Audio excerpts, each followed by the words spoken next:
عن أبي هريرة رضي الله عنه عن النبي صلى الله عليه وسلم أنه قال: إذا أقيمت الصلاة فلا صلاة إلا المكتوبة.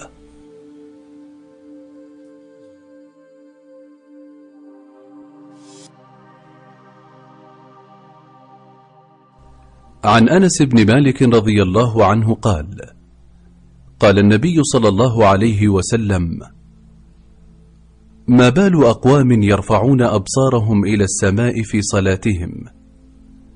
فاشتد قوله في ذلك حتى قال: لينتهن عن ذلك أو لتخطفن أبصارهم.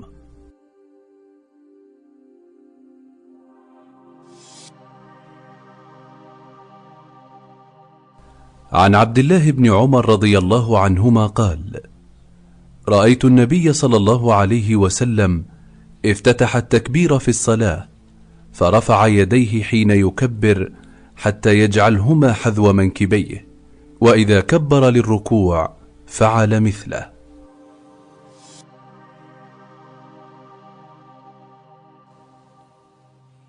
عن عائشة رضي الله عنها قالت: سألت رسول الله صلى الله عليه وسلم عن الالتفات في الصلاة فقال: هو اختلاس يختلسه الشيطان من صلاة العبد.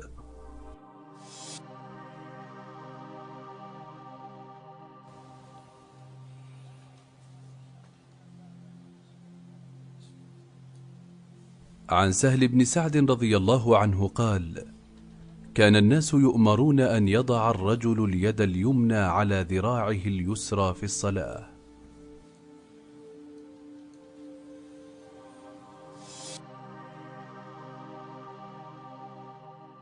عن أبي قتادة رضي الله عنه قال: قال رسول الله صلى الله عليه وسلم: أسوأ الناس سرقة الذي يسرق من صلاته.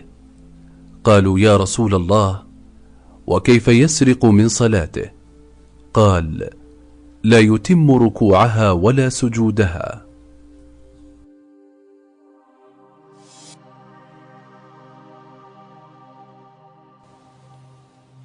عن عبد الله بن عباس رضي الله عنهما قال: قال رسول الله صلى الله عليه وسلم: أمرت أن أسجد على 7 أعظم، على الجبهة، وأشار بيده على أنفه، واليدين والركبتين وأطراف القدمين.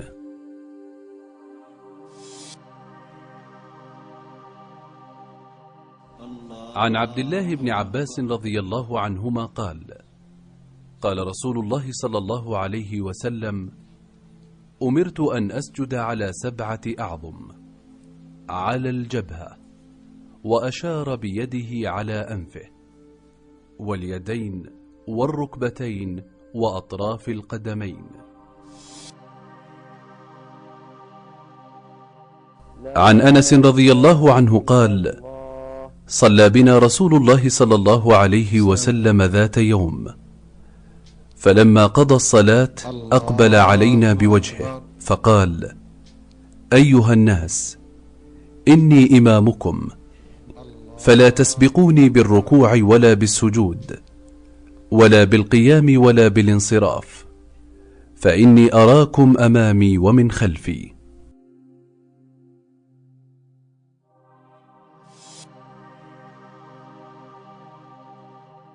عن أنس رضي الله عنه قال: قال رسول الله صلى الله عليه وسلم: اعتدلوا في السجود، ولا يبسط أحدكم ذراعيه بساط الكلب.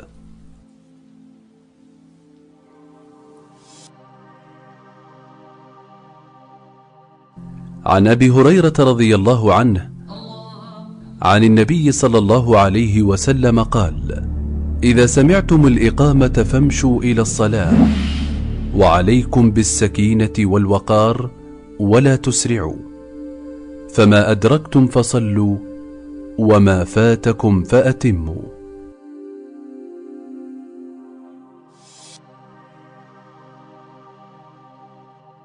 عن أبي سعيد الخدري رضي الله عنه قال: قال رسول الله صلى الله عليه وسلم: إذا صلى أحدكم فليصلي إلى سترة وليدن منها، ولا يدع أحدا يمر بينه وبينها، فإن جاء أحد يمر فليقاتله، فإنه شيطان.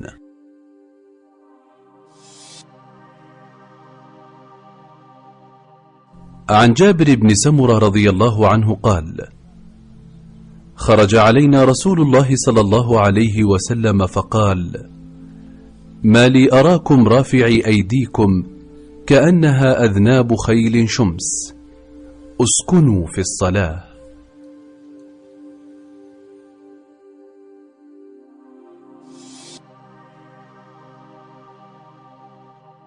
عن عبد الله بن المغفر رضي الله عنه أن النبي صلى الله عليه وسلم قال: من وجدني راكعا أو قائما أو ساجدا فليكن معي على حالتي التي أنا عليها.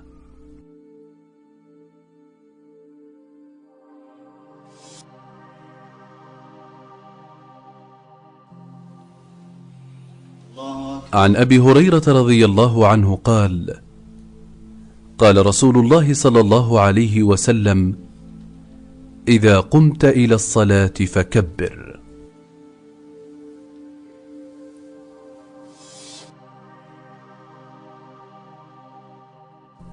عن أبي سعيد الخدري رضي الله عنه قال: قال رسول الله صلى الله عليه وسلم: ألا إن كلكم مناج ربه، فلا يؤذين بعضكم بعضا، ولا يرفع بعضكم على بعض في القراءة، أو قال في الصلاة.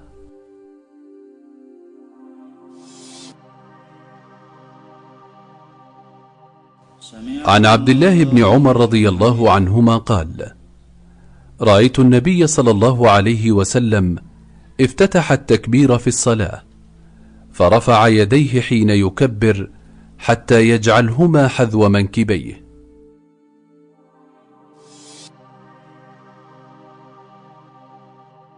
عن أبي هريرة رضي الله عنه قال: قال رسول الله صلى الله عليه وسلم: ثم اركع حتى تطمئن راكعا، ثم ارفع حتى تعتدل قائما.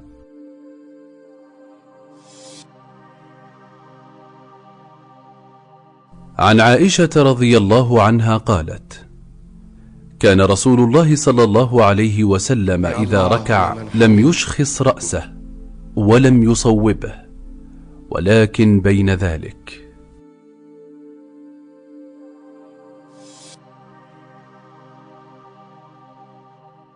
عن عبد الله بن عباس رضي الله عنهما قال: قال رسول الله صلى الله عليه وسلم: أمرت أن أسجد على 7 أعظم، ولا أكف ثوبا ولا شعرا.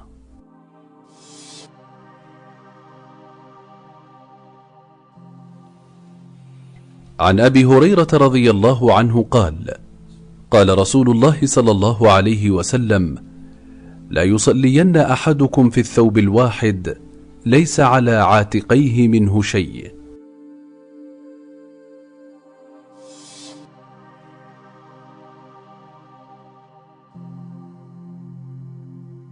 عن أنس بن مالك رضي الله عنه قال: كان قرام لعائشة سترت به جانب بيتها، فقال لها النبي صلى الله عليه وسلم: أميطي عني، فإنه لا تزال تصاويره تعرض لي في صلاتي.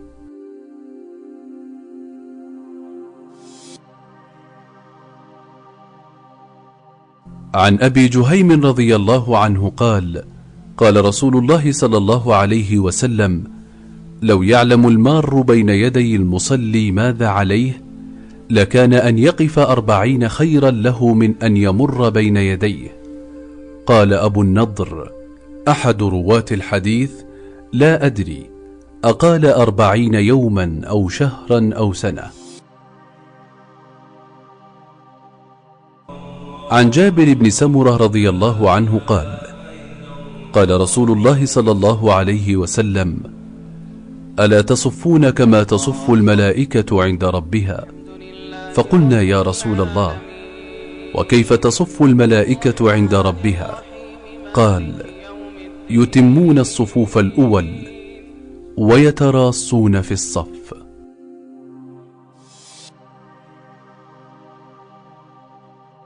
عن عبد الله بن عباس رضي الله عنهما قال قال رسول الله صلى الله عليه وسلم أمرت أن أسجد على 7 أعظم: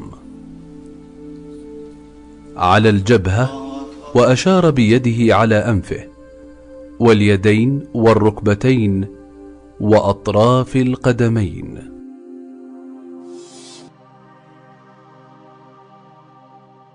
عن عبد الله بن عمر رضي الله عنهما قال رأيت النبي صلى الله عليه وسلم افتتح التكبير في الصلاة فرفع يديه حين يكبر حتى يجعلهما حذو منكبيه، وإذا كبر للركوع فعل مثله، وإذا قال سمع الله لمن حمده فعل مثله، وقال ربنا ولك الحمد، ولا يفعل ذلك حين يسجد ولا حين يرفع رأسه من السجود.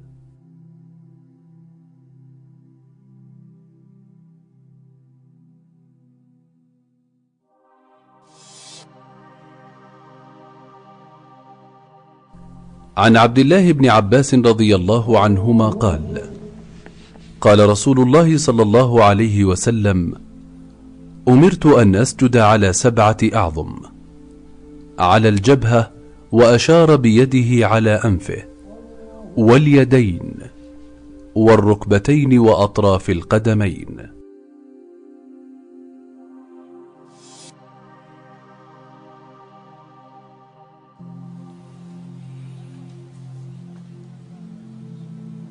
عن زيد بن ثابت رضي الله عنه قال كان النبي صلى الله عليه وسلم يقرأ ويطيل القراءة في الظهر ويحرك شفتيه.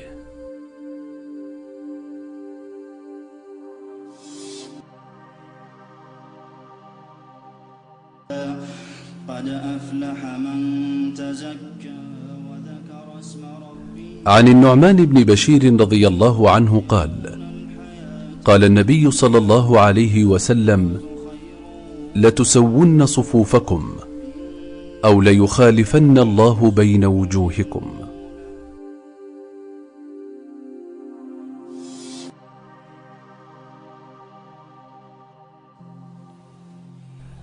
عن أبي حميد الساعدي رضي الله عنه قال حاكيا صفة صلاة رسول الله صلى الله عليه وسلم فإذا كان في الركعتين جلس على رجله اليسرى ونصب اليمنى.